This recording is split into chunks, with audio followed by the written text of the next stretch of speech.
विषय है।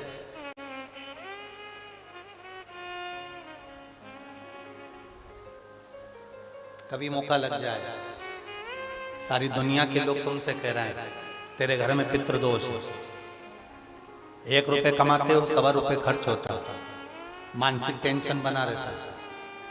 घर में एक व्यक्ति बीमार है, ठीक हुआ, दूसरा बीमार पड़ गया, दूसरा ठीक हुआ, तीसरा बीमार पड़ गया, तीसरा ठीक हुआ, चौथा बीमार पड़ गया। मतलब कहीं ना कहीं पितृ का भाव, पितृदोष का वर्णन।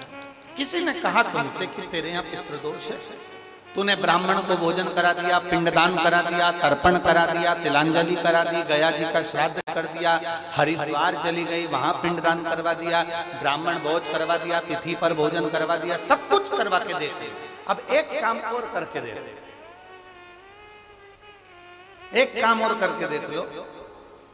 जब तुम घर में भगवान शंकर की आरती, तुम्हारे घर में शंकर जी का शिवलिंग है, भले काय का भी हो, छोटा सा, भले सियोर का कंकर शंकर हो, नर्मदा का कंकर हो, चाहे शंकर पारद के हो, पीतल के हो, स्टील के हो, लकड़ी के हो, जिसके भी हो, लोहे के हो, पाषाण के हो, जिसके भी हो, शंकर का शिवलिंग अगर हमारे घर में है और आप रोज प्रतिदिन भगवान की आरती करते हो, प्रतिदिन, और आपको लग रहा है कि मेरे यहाँ तकलीफ चल रही है, ये ठीक ही नहीं हो रही, लगभग 1.5 महीना आप कम से कम 45 दिन, 1.5 महीने के करीब में ऐसा प्रयास करना कि भगवान की आरती, शंकर भगवान के शिवलिंग की आरती करने के बाद उस दिए को भगवान के सामने मत रखो, उस दिए को उठाकर जहां तुम पानी का मटका रखते हो, हंडा रखते हो, जिससे तुम पानी पीते हो, तुम्हारे रसोई घर में जो पानी का मटका, हंडा, बाल्टी, आरओ का पानी जिस मटके में गिरता है, हंडे में गिरता है,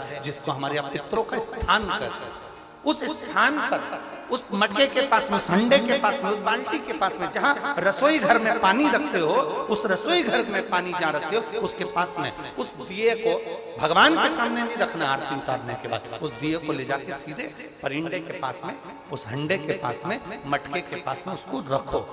केवल 1.5 महीना कर कर देखना। 1.5 महीने के बाद तुम्हें मालूम पड़ेगा कि हम वापिस उन्नति की सीढ़ी पर चढ़ना प्रारंभ करती है, हमें फल मिलना चाहिए। अब तुम्हें ना कहीं जाना है, ना कहीं आना है, ना कोई खर्चा है। खर्चा है क्या? ईमानदारी से बोलो।